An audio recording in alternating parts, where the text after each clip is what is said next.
கேழ்வரகு இட்லி தோசை மிக்சியில் எப்படி அரைச்சி செய்கிறேன்னு பார்க்கலாம். 3 கப் கேப்பை எடுக்கிறேன்.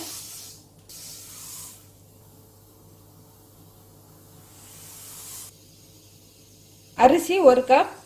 புழுங்கல் அரிசியாவது இட்லி அரிசியாவது எடுத்துக்கலாம். சாப்பாட்டு அரிசியாவது இட்லி அரிசியாவது எடுத்துக்கலாம். நல்லா அலசிட்டு ஊற வைக்கணும். அரிசியும் கேப்பையும் ஒரு 4 மணி நேரமாவது ஊறணும்.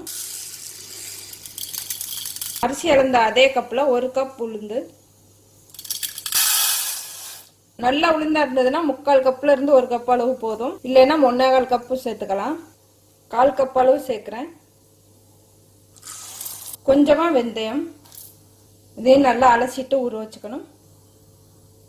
இப்போ அரிசியும் உளுந்து நல்லா ஊறிடுச்சு. மிக்சியில் அரைச்சி எடுக்கலாம்.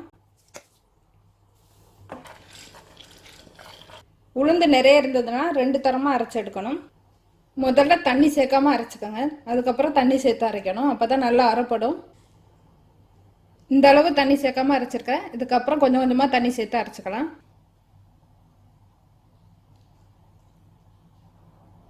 இது மாதிரி கொஞ்சம் கொஞ்சமாக தண்ணி சேர்த்து அரைச்சோம்னா நல்லா பொங்கி வரும். உளுந்து நல்லா நைஸாக அரைக்கணும். பிசுறு இல்லாமல் நைஸாக அரைக்கணும்.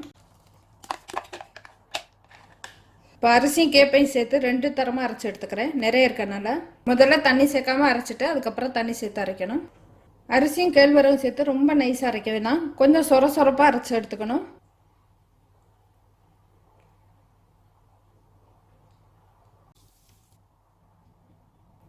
அரைச்சி வச்ச உளுந்த மாவுலே சேர்த்துடுறேன்.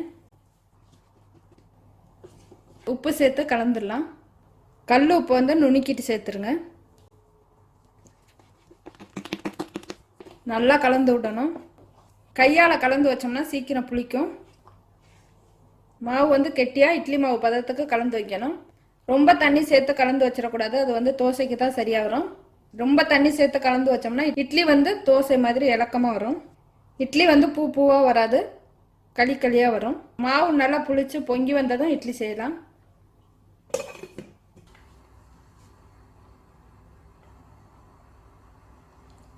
மாவு நல்லா பொங்கிடுச்சு. இப்போ இட்லி ஊற்றலாம். மாவு வந்து ஒரு பக்கமாக ஒரே இடத்துல எடுக்கணும்.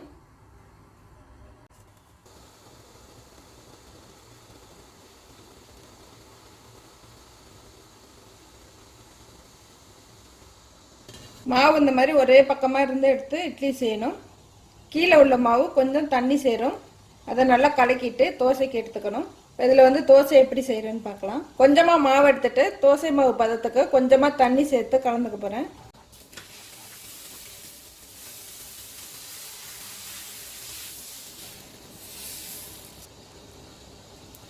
ஒரு மூடியெல்லாம் மூடிடணும்.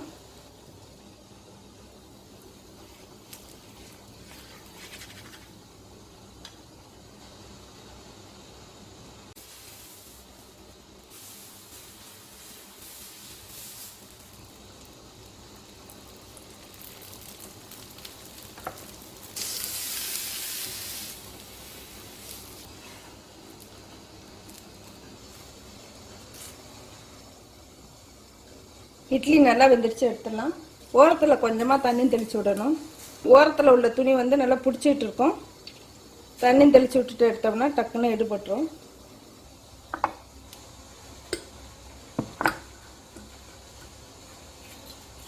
மேலாப்பில் தண்ணி தெளிச்சுக்கணும்.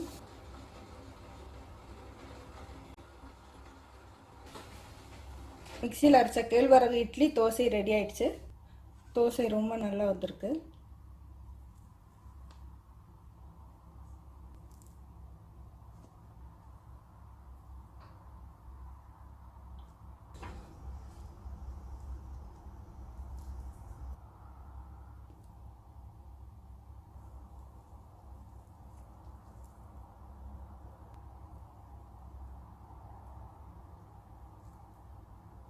இட்லி நல்லா வந்திருக்கு.